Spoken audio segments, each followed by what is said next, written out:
থেকে এতগুলি মাছ আর আনছস, এতগুলি মাছ মাংস। তোরা থাকিস না বাড়িতে ঘরে, এতগুলি কেলি আনছস? হ্যাঁ, অনেকগুলি মাছ তো আনছস। কে খাবে এগুলা? আমরা খাবো। তোমরা খাবা?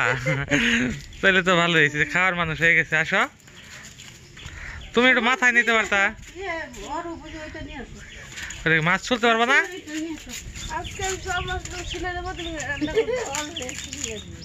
তুমি দিবা? আমার কাজ তো লাঘব করে দিলা তুমি।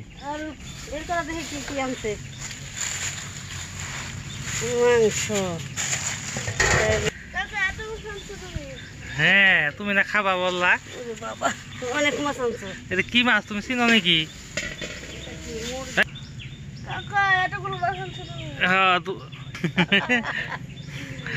কোনটা খাইবা তুমি? মাথা খাইবা?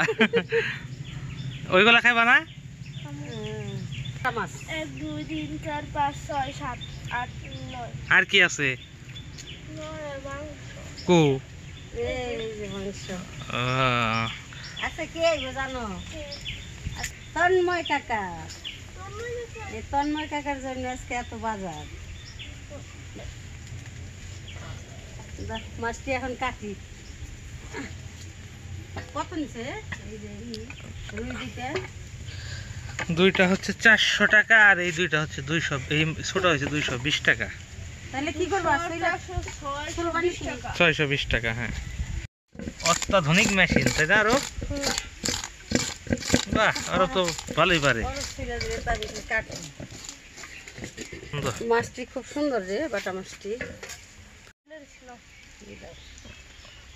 ওইটা ছিল, আরো ভালোই কাজ করতে পারে, আরো ভালোই গো, আরো ভালোই আমার কাজে সাহায্য করতে পারে।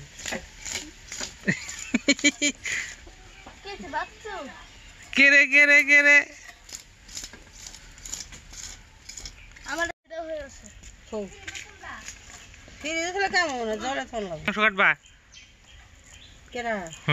আরো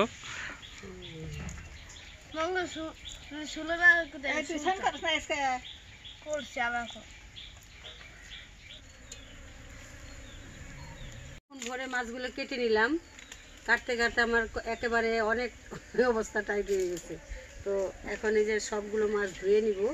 এগুলি হচ্ছে রুই মাছ, এগুলি বাটা মাছ, আর এখানে হচ্ছে তেলাপিয়া মাছ।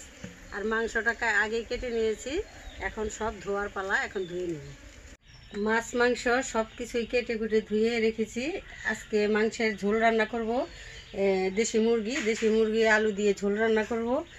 আর এখানে রেখেছি পুঁটি মাছ, আর এখানে হচ্ছে পাট শাক। এই পাট শাক দিয়ে পুঁটি মাছ দিয়ে ঝোল শাক রান্না করব। চৈত্র মাসে এই ঝোল শাকটা অনেক সুস্বাদু খেতে। এখানে কয়েক আলু ঝিরি করে কেটে রেখেছি, আর কাঁচা লঙ্কা চিড়ে রেখেছি। এইগুলি দিয়ে পাট শাকের ঝোল আর হচ্ছে মুরগির ঝোল রান্না করব। আর এখানে আমি পাটায় বেটে রেখেছি জিরা, ধনে, তেজপাতা, আর এখানে গরম মশলা, এখানে আদা রসুন বাটা, আর হচ্ছে পেঁয়াজ কিউব করে কেটে রেখেছি, আলুগুলো পিস পিস করে কেটে রেখেছি। তো চলুন রান্নাটা শুরু করে দিই, আপনারা দেখেন। আজকে হচ্ছে আমি লাকড়ি দিয়ে রান্না করব না, গ্রামের বাড়ি। আজকে দেখেন কত পাতা আনছি, পাতা দিয়ে রান্না করব। আম পাতা, কাঁঠাল পাতা, পেয়ারা পাতা, বাগান পাতা, সমস্ত পাতা দিয়ে আজকে রান্নাটা করব। দিয়ে দেবো হলুদের গুঁড়ো, লঙ্কার গুঁড়ো, আদা রসুন বাটা, কিছু পেঁয়াজ দিব, মতো লবণ। এবার ভালো করে আমি মশলাটা, মাংসগুলো মেখে নিব। বাবা রে বাবা, কি রান্না করে জিজ্ঞেস কর তো,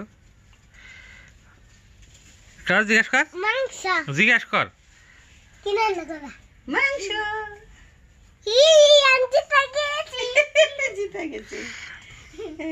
গরম হয়ে গেছে, সাদা তেল দিয়ে দিব তেজপাতা, পেঁয়াজগুলো কিপ করে কেটে রেখেছি, আলুগুলো ভেজে না রেখে একেবারে একবারে দিয়ে দিব।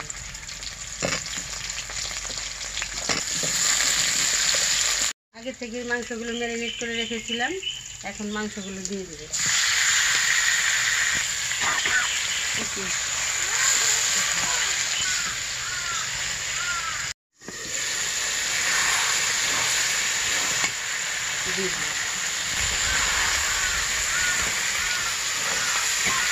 কষানো হয়ে গেছে, আমি এখন ঝোলটা দিয়ে দেবো।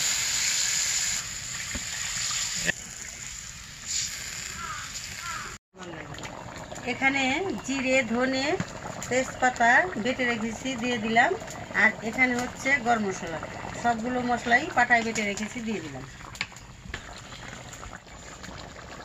মাংসের ঝোলটা রান্না করা হয়ে গেল, এখন নামিয়ে নেব।